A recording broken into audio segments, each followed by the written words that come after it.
Y amén. ¿Cuánto dan gloria a Dios? Gloria sea a Dios porque nos permite hoy, una vez más, aprender de su palabra. El título de este mensaje o de este sermón el día de hoy lo he denominado Las prisiones patente de Jesucristo. Las prisiones patente de Jesucristo. Y quiero que tengamos una pregunta presente alrededor del análisis del texto que vamos a hacer, y es: ¿en qué medida participo yo del avance del Evangelio de Jesucristo? ¿En qué medida participo yo del avance del Evangelio de Jesucristo? Amén. Gloria a Dios. Y siguiendo con el propósito de nuestro pastor y la dirección que le ha dado nuestro Señor Jesucristo para que podamos estudiar la palabra de manera secuencial, así como fue escrita. Ya lo hicimos con el libro de los Romanos y duramos alrededor de año y medio estudiando. Pues ahora lo estamos haciendo con el libro de los Filipenses. Este es un poco más corto, solo tiene 4 capítulos, pero es un libro bastante edificante para nosotros. Y quiero mencionar que esta carta que escribe Pablo la escribe en respuesta a una acción que hace la iglesia de Filipo con Pablo. Pablo, encontrándose en prisiones en la iglesia de Roma, sus primeras prisiones que tuvo en Roma, recibe una ofrenda de la iglesia de Filipos a través de el hermano Epafrodito. Y con este hermano allí presente en las prisiones, Pablo decide escribir esta carta que va a retornar con Epafrodito a la iglesia de Filipo. Pablo instituye la iglesia en Filipos en su segundo viaje misionero de una forma en la cual nuestro Señor Jesucristo se glorifica y respalda la palabra de Pablo para que allí en este lugar se instaure una iglesia y sea el nombre de Dios glorificado. Esta historia la encontramos en el libro de los Hechos, capítulo 16, y allí nos narra cómo Pablo llega a la iglesia de Filipo y nos da un contexto de qué era la iglesia en Filipo cuando Pablo llega. Y por las características digamos, del momento cuando Pablo llega, podemos decir que en Filipos no había mucha presencia de judíos, porque los judíos, cuando había un mayor número de judíos, se creaba una sinagoga y tenían un lugar de reunión. Pero cuando leemos en Hechos capítulo 16, vemos que las hermanas devotas de la iglesia de Filipos se reunían a las afueras de las ciudades, a orillas del río, para hacer un momento de oración. Esto nos indica que en este lugar no había una sinagoga donde se reunían a escudriñar la palabra, a orar como pueblo de Dios, sino que era el número de estas personas poco, pues se necesitaban alrededor de 10 hombres judíos con sus familias para instituir una sinagoga, para crear una sinagoga, un lugar de reunión.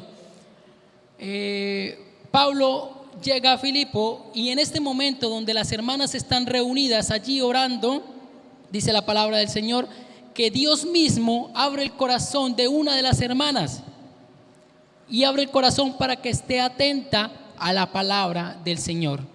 De esa manera cree la hermana, cree su familia, y allí comienza Pablo a exponer la palabra del Señor y a instituir esta iglesia. Pero posterior a esto acontece un evento que es de tener en cuenta a la hora de analizar este texto, que es las prisiones de Pablo comienzan instituyendo la iglesia en Filipo. Pues a lo largo de que Pablo iba predicando la palabra, una mujer adivina, menciona la palabra del Señor, comienza a dar voces detrás de Pablo mandando a callar, y a salir ese espíritu de adivinación de esta mujer, se produce una gran situación, digamos, de alboroto, porque esta mujer tenía unos patrones los cuales se lucraban de la adivinanza de esta mujer. Y comienza la persecución de Pablo en la iglesia de Filipo. Pablo es azotado, Pablo es apedreado, Pablo es perseguido en Filipo y puesto en prisión.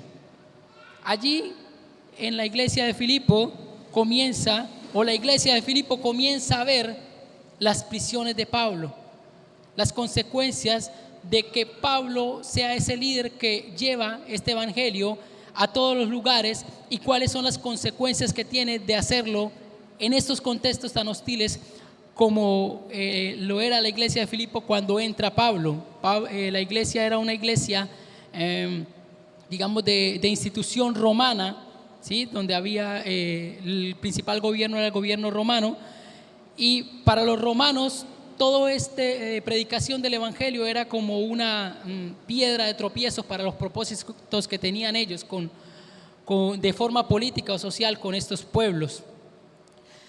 Pablo es llevado preso junto con Silas, y estando preso, la iglesia de Filipo o los hermanos que estaban en Filipo comienzan a orar por Pablo. Y yo sé que usted conoce esta historia porque esta historia es muy especial, donde en la noche Pablo comienza a orar y alabar al Señor, y Dios se glorifica en ese lugar. Sucede un terremoto y se abren las puertas de la cárcel. ¿Recuerdan esa historia? Amén. Y cuando se abren las puertas de la cárcel y el soldado que estaba allí cuidando se da cuenta que están las puertas abiertas y que no los ve en ese momento, ¿qué decide hacer? Quiere suicidarse, porque para él era una gran acusación que los presos salieran de la cárcel. O sea, iba a llevar un castigo mucho peor. Pero Pablo le dice, sale de la cárcel y le dice, detente, no hagas tal cosa. Y enseguida él le dice, ¿qué he de hacer para ser salvo? Reconoce que esta obra que estaba sucediendo allí en la cárcel era una obra de Dios. Reconoce que este varón que estaba allí en la cárcel y en prisiones era un enviado por Dios. Y reconoce que el mensaje que él estaba enviando o llevando allí en Filipos era el mensaje de salvación. Por eso le hace esta pregunta. Pablo le responde, cree en el Señor Jesucristo y serás salvo, tú y toda tu casa. Allí Pablo es liberado y pues se reúne nuevamente con la iglesia de Filipo. Este contexto lo tenía presente la iglesia de Filipo, y cuando Pablo se va en sus viajes misioneros, escuchan nuevamente a la iglesia de Filipo que nuevamente está preso Pablo, que nuevamente está bajo esta situación hostil, que nuevamente puede estar entre azotes, y decide enviar una ofrenda a través de Epafrodito allí a Roma, donde se encuentra Pablo. Con gran angustia por parte de la iglesia, conociendo que su situación no es la mejor, no es la más cómoda, envían esta ofrenda, y Pablo, conociendo esta situación o esta angustia que tenía esta iglesia, escribe esta carta. Escribe esta carta y comienza en el libro en el capítulo 1, versículo 12, dice: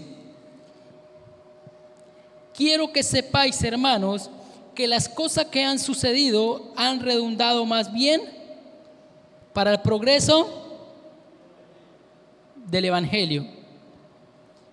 Pablo les está diciendo, sí, estoy preso, sí, estoy en una condición, no es la más cómoda, pero quiero que sepan, amados hermanos, que estas cosas que me están aconteciendo, todas estas persecuciones, ¿han qué?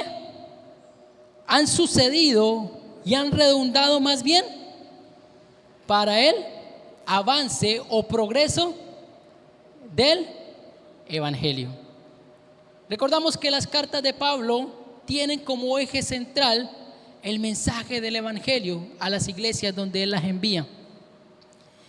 Y allí les está contando que el centro del evangelio, o este evangelio que él está predicando, avanza. Y avanza cada vez más cuando el contexto es más difícil. Y recordamos la promesa que le hizo nuestro Señor Jesucristo a Pedro cuando le dio las llaves, o cuando le dice, tú eres Pedro, y sobre esta piedra, Cristo, edificaré mi iglesia. ¿Y qué le responde? ¿O qué continúa diciendo? Y las puertas del Hades no prevalecerán contra ella. ¿Qué le está diciendo? Que ni la muerte iba a poder contener el avance o el progreso de este evangelio o de la iglesia. Ni la muerte lo iba a hacer. Y Pablo aquí les está recordando a la iglesia de Filipo y les dice: ni la muerte ni estas situaciones que me están aconteciendo son para detener el avance del evangelio, porque el evangelio debía ser predicado hasta lo último de la tierra. Fue el mandato que le dio Jesucristo a los discípulos: id por todo el mundo, predicad el evangelio, enseñándole que guarden todas estas cosas que yo os he mandado, y yo estaré con vosotros todos los días.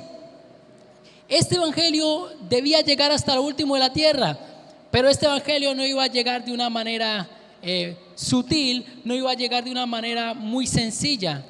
De hecho, iba a ser muy traumático para todos aquellos lugares en los cuales no glorificaban a Dios, no conocían a Dios, tenían sus propios dioses, tenían su propia cultura, y para ellos era traumático que llegara otra persona a predicar a Jesucristo.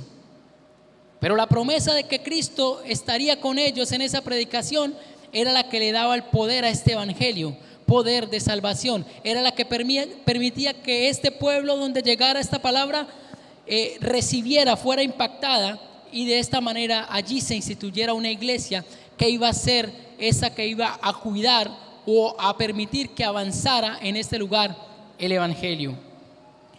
Ni las puertas del Hades prevalecerán contra la iglesia ni contra el avance del evangelio. Y sigamos teniendo presentes la pregunta que les hice al comienzo. ¿Cómo fue? ¿De qué forma o en qué medida participo yo en el avance o el progreso del evangelio?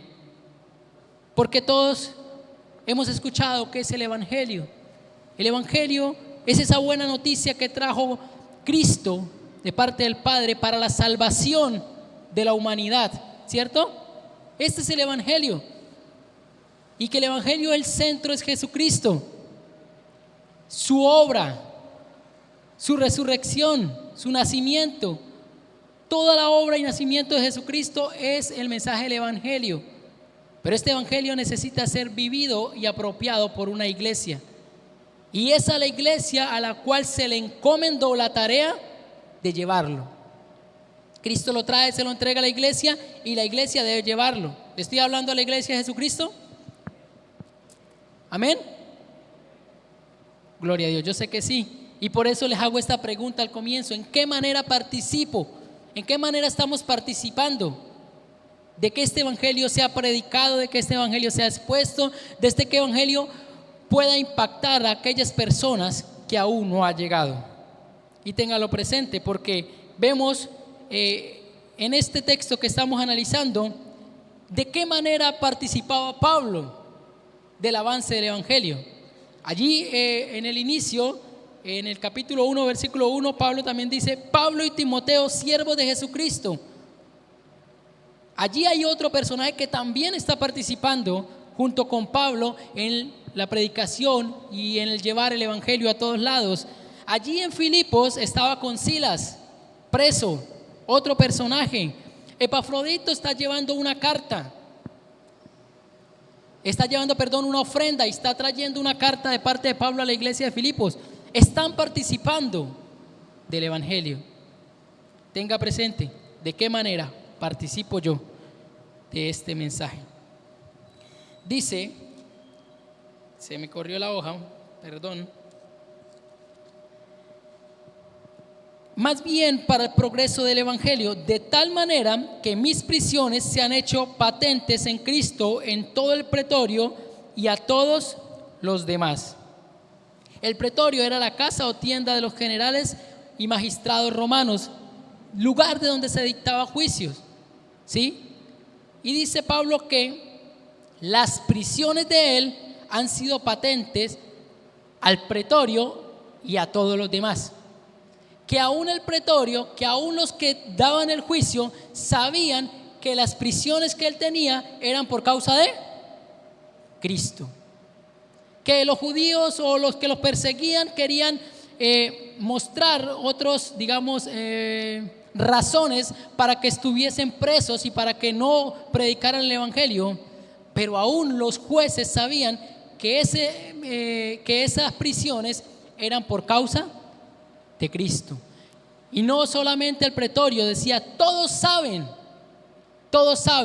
que el mal o las prisiones que tengo, los azotes que he recibido, todo lo que me ha acontecido ha sido por causa de Cristo. ¿De qué manera participo yo en el avance del evangelio? Estamos viendo cómo participaba Pablo y que estas cosas que le acontecían era por causa de Cristo.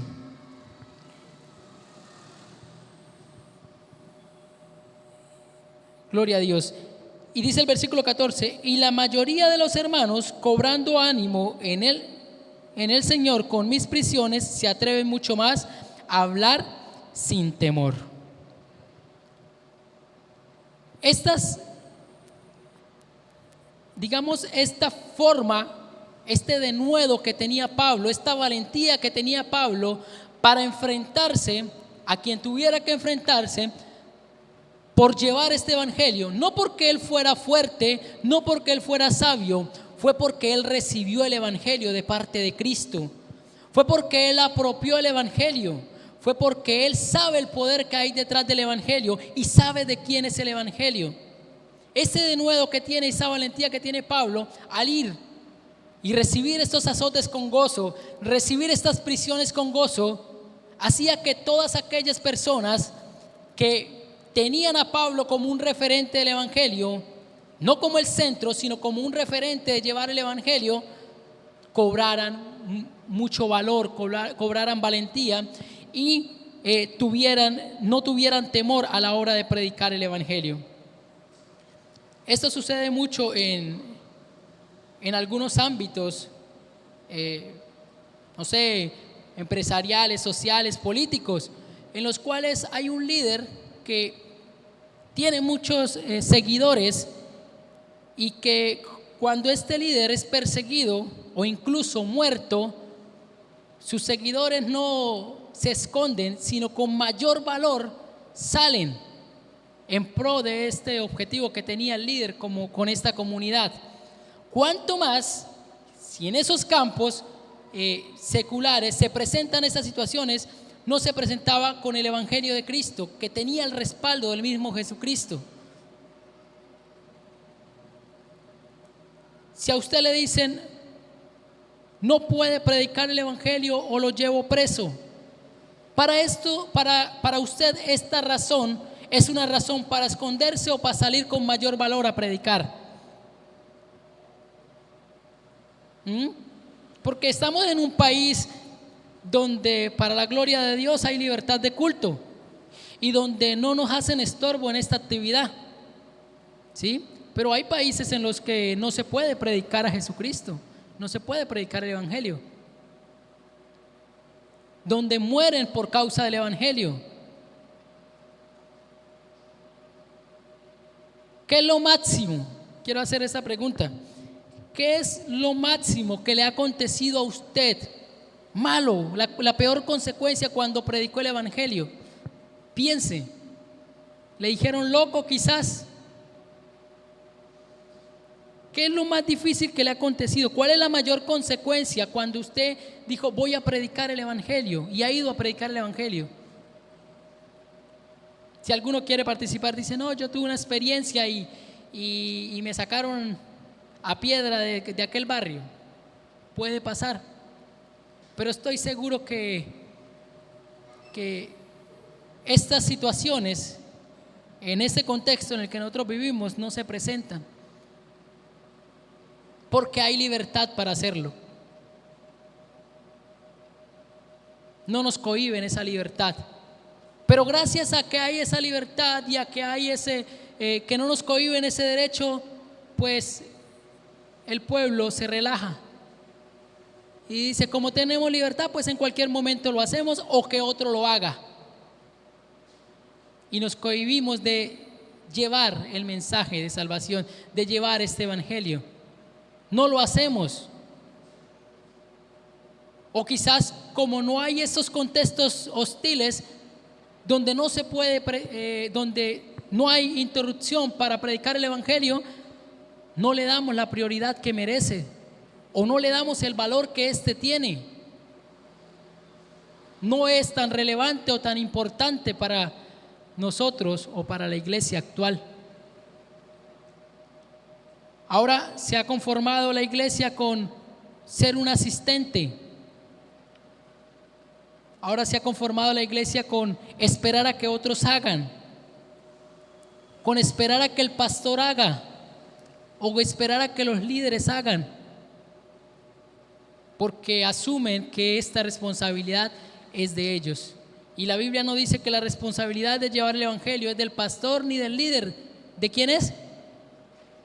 De la iglesia. Nuevamente pregunto, ¿estoy hablándole a la iglesia de Cristo? Yo sé que sí. De hecho, el título que tenemos nosotros, o el nombre que tenemos como iglesia, debe pesarnos un poquito, ¿no? Discípulos de Cristo. ¿Y quiénes fueron los discípulos? Los primeros que llevaron el evangelio.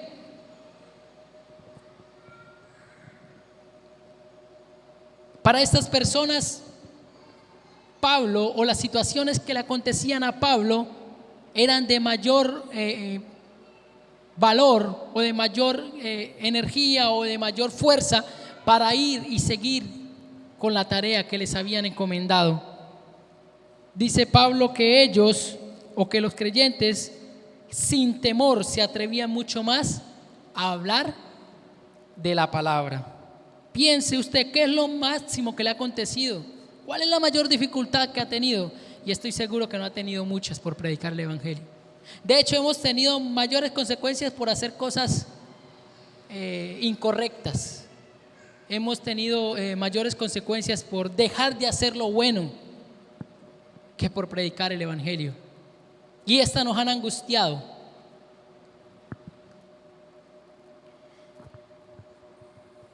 Versículo 14: y la mayoría de los hermanos, cobrando ánimo en el Señor con mis prisiones, se atreven mucho más a hablar de la palabra sin temor. Pablo les está diciendo: sí sé que están preocupados por mi condición, pero sepan que esta condición ha permitido que muchos más hermanos, ya no solo yo que soy uno, sino muchos más hermanos cobren valor y el evangelio se extienda. 15: algunos a la verdad predican a Cristo por envidia y contienda, pero otros de buena voluntad. Los unos anuncian a Cristo por contención, no sinceramente pensando añadir aflicciones a mis prisiones, pero los otros por amor, sabiendo que estoy para la defensa del evangelio.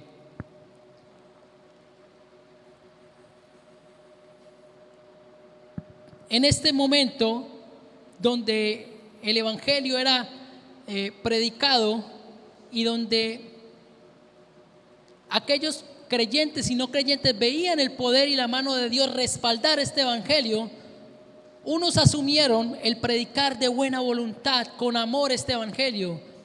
Otros lo hicieron por contienda, otros lo hacían por querer probar este poder que tenía estas personas que predicaban el evangelio. Se volvió quizás en este contexto hostil un tipo de moda. Hay que predicar el evangelio, y muchos lo hacían sin razón, pero otros lo hacían con razón. Y Pablo dice que aquellos que lo hacían por contienda, para generar más caos, para añadir más aflicción, tarde que ya tenía aflicción por las prisiones, el enterarse de que otros estaban predicando el evangelio por contienda, Pablo dice: esto lo están haciendo y estos añaden aflicciones a mis prisiones, pero otros lo hacían por amor. Y la relevancia de esto es que el evangelio era predicado. El evangelio era predicado.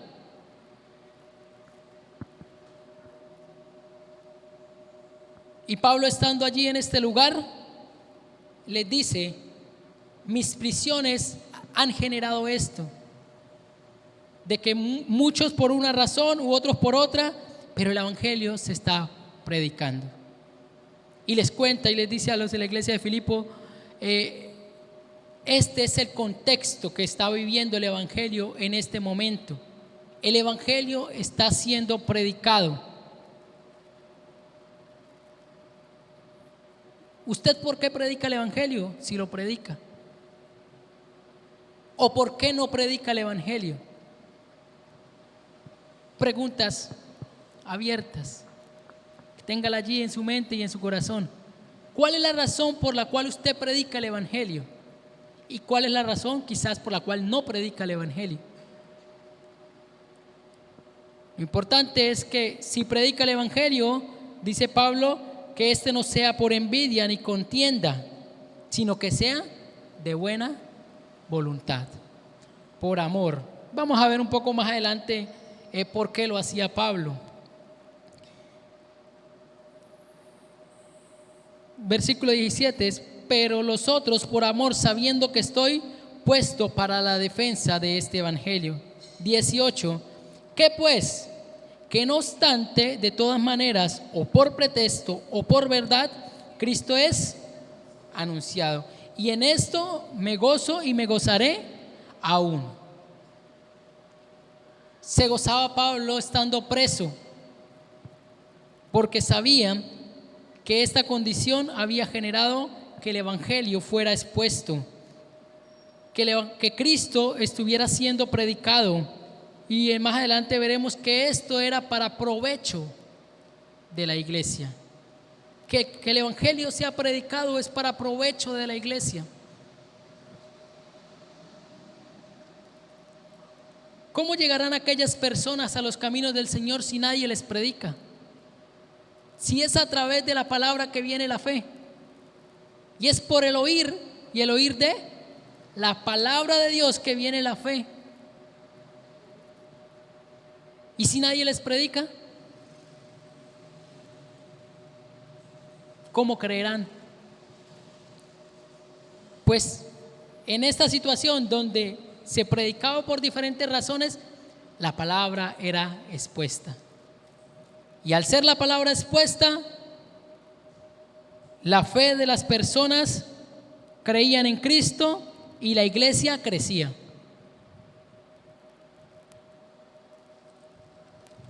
El ventilador me corre la hoja.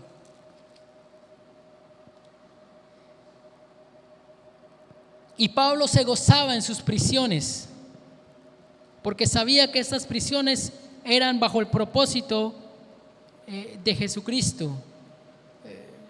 Son situaciones difíciles, pero aún la fe de Pablo era que debía vivir en gozo estos momentos o estas dificultades, porque estaba bajo el plan o el camino de Dios de que así fuera, como el mensaje de salvación llegara hasta lo último de la tierra. Dice versículo 19: porque sé que por vuestras oraciones y la suministración del Espíritu de Jesucristo, esto resultará en mí. Y esta es la esperanza que tenía Pablo. Allí en Filipo la iglesia oró, ellos oraron, alabaron a Dios y Dios permitió su liberación. Allí en Roma, Pablo tiene esta esperanza. Dice que porque él sabe que estas oraciones y la suministración del Espíritu de Jesucristo, esto resultará en su liberación. Tenía la esperanza y la confianza de salir de esta prisión, de seguir con el propósito de predicar el evangelio. Dice: este es el anhelo, dice, y mi esperanza, en que nada seré avergonzado, antes bien con toda confianza, como siempre. Ahora también será magnificado Cristo en mi cuerpo, o por vida o por muerte. Pablo tenía la confianza de que fuese liberado, pero también sabía que si dentro del plan de Dios estaba que él muriera, fuese sacrificado, porque esto era una de las formas de condena en en estos tiempos, no solamente las prisiones, sino también la muerte, él sabía que aún en la vida o aún en la muerte de Pablo, Cristo era glorificado.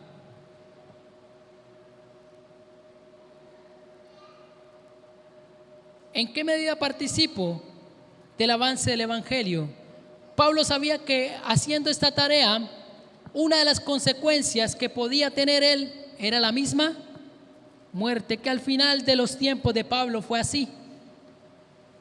Él mantenía la esperanza de seguir predicando este evangelio porque era para provecho de la iglesia, pero también reconocía y sabía que él podía morir, que esta podía ser una de las consecuencias de predicar el evangelio, y que aún en la muerte Cristo sería glorificado, y que aún en la muerte el evangelio sería aún más predicado, porque todos los hermanos tomaban valor de las situaciones que a él le acontecían.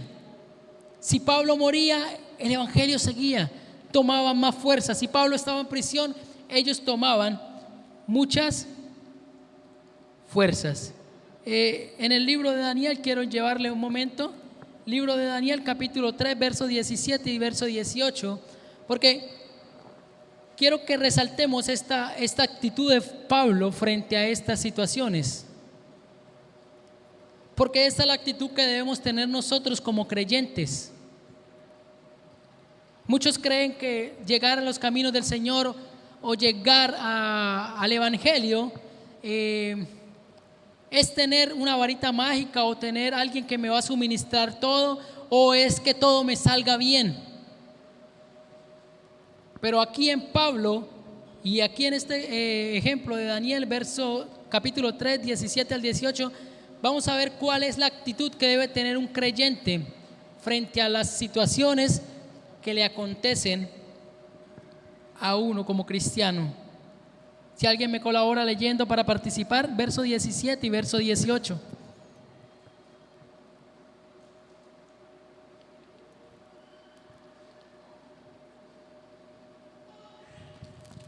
Gloria a Dios. Daniel capítulo 3 verso 17 y 18.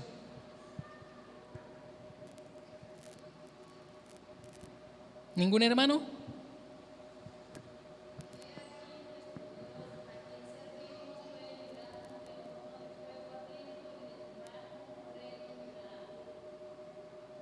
(18)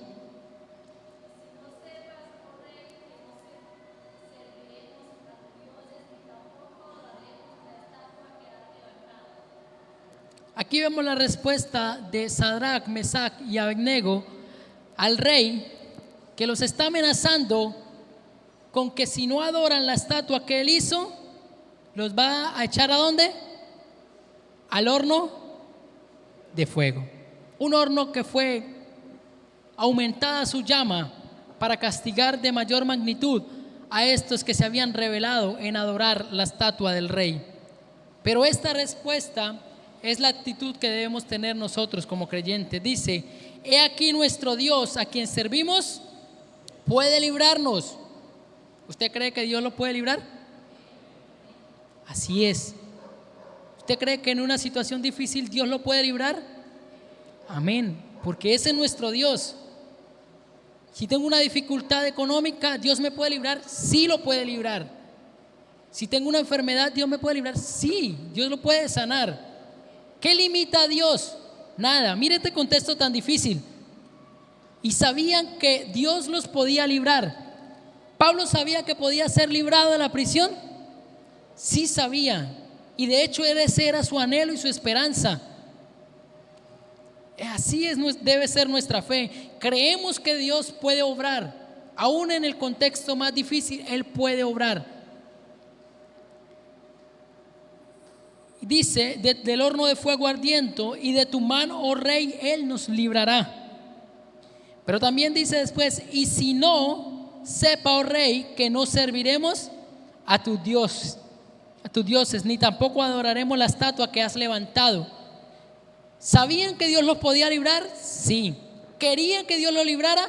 Sí. Pero estaban dispuestos y sujetos a asumir la voluntad de Dios.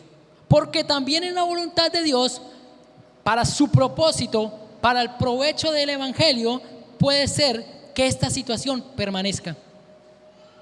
Y la actitud de nosotros debe ser una actitud de sujeción a esta voluntad. Fe en que Él lo puede hacer porque Él es todopoderoso, pero sujeción a su voluntad. Y Pablo decía allí: estas oraciones terminarán para mi liberación. Tengo la confianza, sé que así puede ser, pero Dios será glorificado aún si no es así. Si no es así, si termino siendo sacrificado, si termino siendo decapitado, Dios será glorificado, y esto será para provecho del evangelio. Muchas personas se acercan a Dios y se frustran mucho cuando le piden algo a Dios y eso no llega. Pero si a mí me dijeron que fuera a la iglesia y que creyera en Dios y que todas las situaciones de mi vida iban a mejorar, todo iba a salir bien,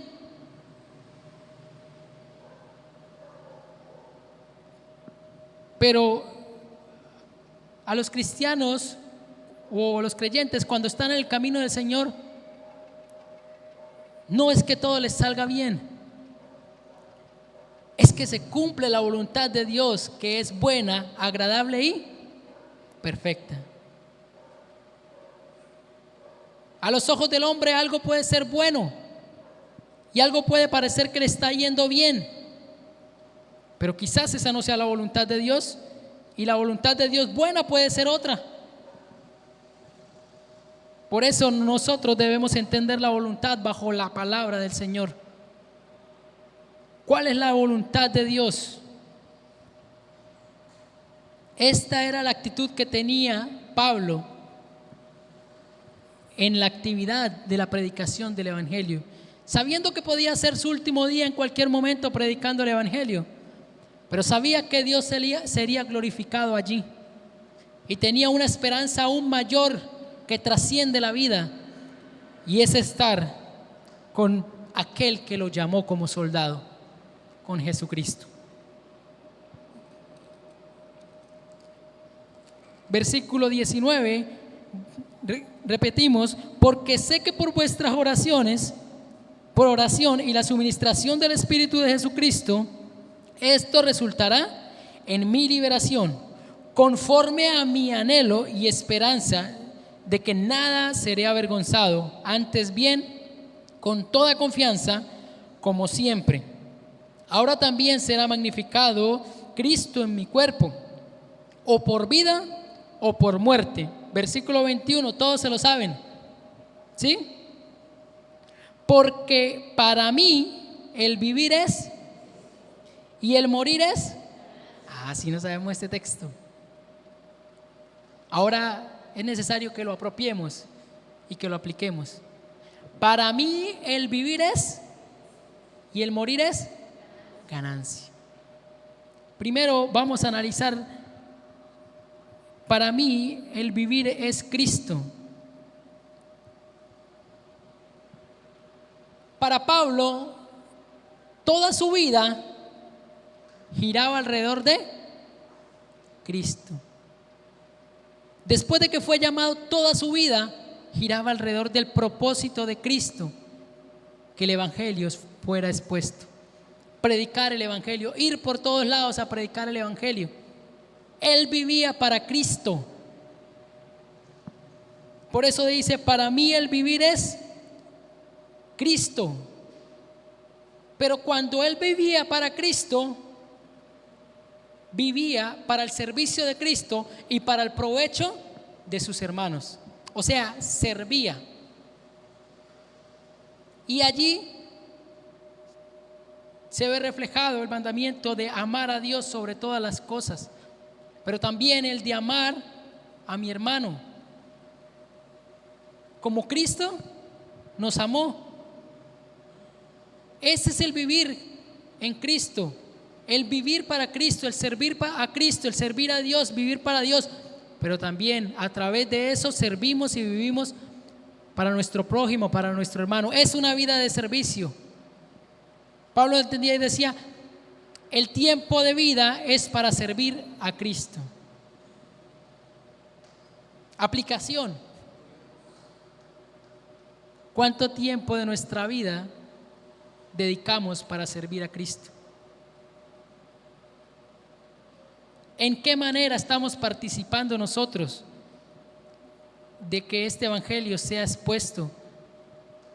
¿En qué manera estamos participando nosotros de este servicio? La iglesia, repito, se ha acostumbrado a que el servicio solo lo deben hacer aquellos que pertenezcan a los ministerios o grupos de servicio de la iglesia. ¿Quién es el que debe limpiar una silla en la iglesia? ¿Quién es? Todos, sí. Qué bien. Pero la iglesia se acostumbró a que solo lo hagan ¿quiénes? Los servidores. ¿Quiénes son los que deben hacer aseo en la iglesia? Todos. Sí. Pero ¿qué se acostumbró a la iglesia? ¿Quién lo haga? Los servidores. ¿Quiénes son los que deben predicar? A todos. Todos. Y se acostumbró a que lo hagan el pastor y unos pocos. Y de hecho, si en el barrio usted le piden que lleve un mensaje, usted llama al pastor o a un líder para que lo acompañe. Pero la responsabilidad del servicio a Dios es de toda la iglesia. El vivir en Cristo, es servir a Cristo, es de toda la iglesia. Pero muchas veces los pastores se sienten solos. Pablo muchas veces quedó solo en sus prisiones. Él sabía que había una iglesia detrás orando, pero él estaba solo en este momento. Pero lo peor es cuando un líder o un pastor está en un momento solo, sabiendo que la iglesia también lo dejó solo. El vivir es Cristo para Pablo era dedicar todo su tiempo al servicio de Dios, todas sus fuerzas al servicio de Dios, toda su salud al servicio de Dios, toda su vida al servicio de Dios. Dice, para él el morir es ganancia. Aquellas personas que no creen en Dios, no creen en el evangelio, no creen en una esperanza viva de resurrección en Cristo, para ellos el morir es algo pues traumático, ¿no? ¿Quién quiere morir? Le tememos a la muerte, ¿verdad? Y es una realidad. Le tememos a la muerte.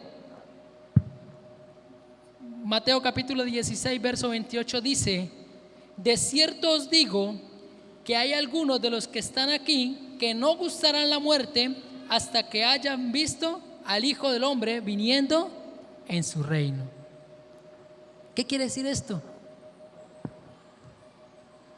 Pero ¿a quién le gusta morir? Es que primero, tantas cosas de las cuales estamos aferrados en este mundo son las que nos da temor dejar cuando morimos. O tanta incertidumbre que hay de qué hay más allá es la que nos da temor al morir. Pero para Pablo el morir era ganancia, porque había visto a Cristo venir en su reino. Y este venir en su reino era que el establecimiento del reino de Cristo estaba aquí, estaba con él. Que el rey de este reino había venido a establecerlo. Y que la promesa de este reino era la vida eterna con él. Pablo quería volver a Cristo, quería volverle a ver, quería vivir con él en la eternidad.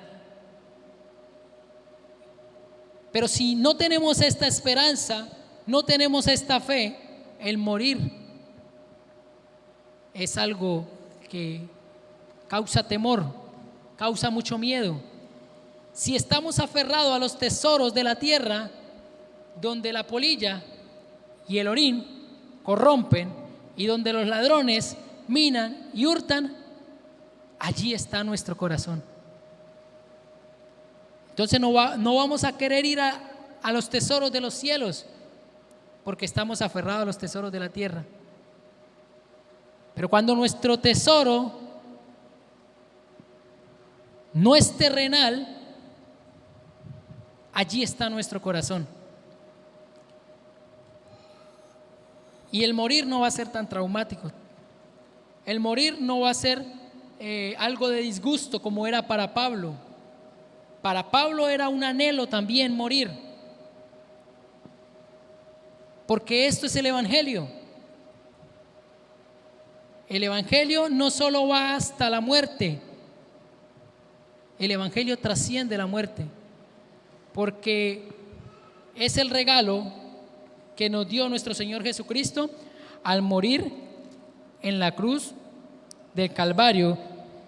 22. Mas si el vivir en la carne resulta para mí en beneficio de la obra, no sé entonces qué escoger, decía Pablo.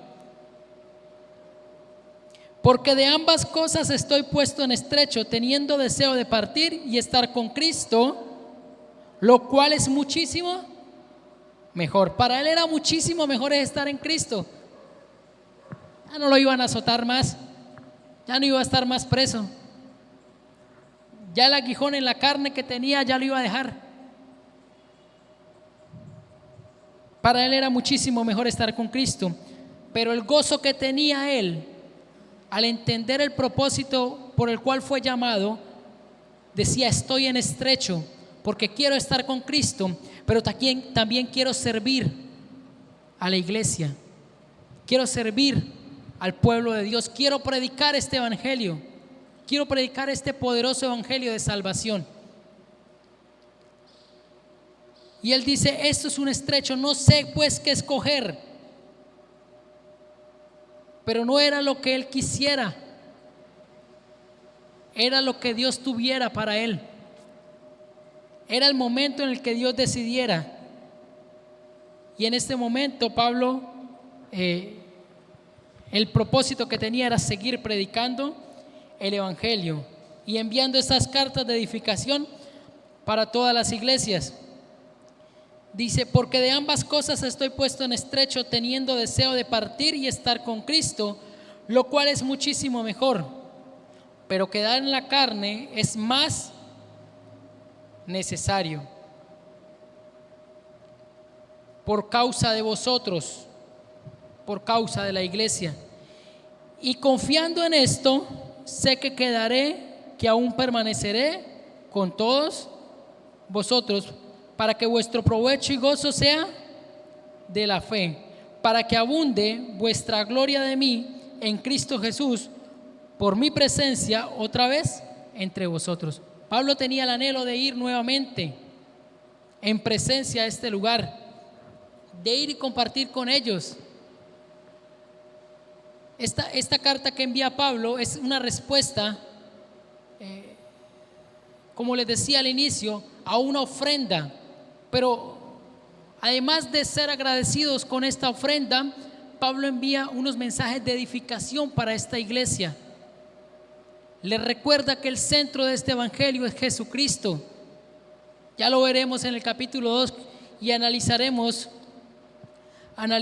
estos textos, que es el centro de esta carta, donde Cristo es el ejemplo a seguir, donde Pablo presenta a Cristo como ejemplo a seguir. Y la forma como Pablo les describe a este centro del evangelio lo encontramos en el capítulo 2 a través de una forma de poema. Se conoce como el siervo sufriente del libro de Isaías, donde presenta a Cristo su humillación y su exaltación. Esto lo vamos a ver en el capítulo 2, pero esto es el centro de esta carta. Y este mensaje de Cristo, este mensaje de edificación para esta iglesia, era el que estaba siendo expuesto y por el cual Pablo estaba siendo perseguido. Es el mensaje que necesitaba escuchar la iglesia para que su preocupación, porque al traer esta carta, Epafrodito dice que se enferma en gran manera y Pablo se entristece y él no quería que Epafrodito muriera allí con él porque iba a ser de gran carga para la iglesia, iba a traer tristeza para Pablo, pero que Dios tuvo misericordia y permitió que se alentara y que llevara esta carta a la iglesia de Filipos. Son participantes que Pablo muestra a lo largo de esta historia de cómo cada uno interactúa bajo el mismo propósito. Timoteo, Epafrodito, Silas, Pablo, Bernabé y todos los discípulos fueron participantes de la expansión de este evangelio. Y cuando yo le pregunto a usted en qué medida participamos de esto, cada uno debe responderse, porque estoy seguro que estos ejemplos que está poniendo Pablo de siervos que siguen el ejemplo de Cristo en el propósito de llevar este evangelio, las consecuencias que ellos estaban teniendo y estas aflicciones que le permitía seguir adelante, tomar más fuerza, más relevancia, deben ser para nosotros un motivo de aliento para servir a Dios. Deben ser para nosotros un motivo de esperanza para tomar fuerzas y atrevernos a predicar el evangelio. No esperar que otros lo hagan. Cuando yo estoy puesto por Dios en un lugar para hacer esa luz. Pablo también habla de las marcas de Cristo, las marcas que le han acontecido por predicar este evangelio. Y estoy seguro que de estas marcas que menciona Pablo, no tenemos ni una. Pablo habla de los azotes, Pablo habla de que lo apedrearon, de las prisiones, de que allí le picó una culebra, de que Pablo habla de estas marcas que él carga encima por predicar el evangelio. Y yo estoy seguro que ninguna de estas marcas está en nosotros por predicar el evangelio. Pero ninguna de estas marcas limitaron a Pablo y a estos siervos a predicar el evangelio. El único sello o marca que nosotros tenemos es el que recibimos cuando creímos en Cristo. Y fuimos sellados ¿con quién? Con el Espíritu Santo para el día de la redención. Muestra este sello, muestra esta marca. ¿Cómo lo haces? A través del fruto que da vivir para Dios, a través del fruto del Espíritu Santo. ¿Sí que no vas a mostrar que me pegaron un azote por aquí y que tengo en la espalda toda marcada por ir a predicar el evangelio? No, muestra el amor, muestra el gozo, muestra la paciencia, muestra la templanza, muestra la fe, muestra el fruto del Espíritu Santo. Estos hombres les tocó mostrar estas marcas para que otros cobraran fuerzas y predicaran el evangelio. Esas no son las que usted tiene que mostrar, porque no las tenemos. Nosotros debemos mostrar es lo que Dios ha hecho en nosotros a través de su palabra y el Espíritu Santo. Vivir para Cristo. Vivir para Cristo es vivir en amor. Vivir para Cristo es servir a Dios, servir a nuestros hermanos, servir a la iglesia. Es amar aún hasta nuestros enemigos. Esas son las marcas que debemos mostrar. Estas son las marcas que nos dio Dios o nos puso para el día de la redención. Fuimos sellados con el Espíritu Santo. Esta es una carta muy bonita, solo tiene 4 capítulos. La de Pablo a la iglesia de los Filipenses. Y como vamos a estar estudiándola, pues le invito a que la leamos en nuestra casa, los 4 capítulos, 1, 2, 3 veces. Y cuando lleguemos aquí a la iglesia y estemos haciendo este análisis de cada una de las unidades, pues usted ya tenga una noción de qué trata toda la carta y podamos hacer el análisis entre todos, podamos ser edificados de la misma manera como estamos siendo edificados al momento de estudiarla. Después pasaremos a otra carta, pero esta carta está siendo muy especial y de mucha edificación para nosotros, porque nos está recordando los ejemplos o el ejemplo que es Cristo y estos siervos que llevaron este evangelio. Ya después vamos a ver otros ejemplos, pero quiero que se lleve o que se responda a usted mismo esa pregunta: si las prisiones o consecuencias que han venido a mi vida han sido patente de Cristo o por causa de Cristo, y en qué medida estoy participando yo de este evangelio, de que este evangelio sea extendido, de qué medida. Y si usted dice: las consecuencias que he tenido en mi vida, ninguna es por causa de Cristo, todas han sido por mi culpa, por mi conducta, por mi forma de actuar, ya se respondió una. Y si se responde usted que no está participando como debiera ser del evangelio, que no está sirviendo a Dios como debiera servir, ahí hay otra respuesta. Y solo nos queda pedirle perdón a Dios y que nos ayude porque este regalo tan maravilloso entregado de parte de Dios fue a la iglesia. Y si nosotros somos la iglesia, pues nosotros somos los que debemos llevar este regalo precioso. Amén.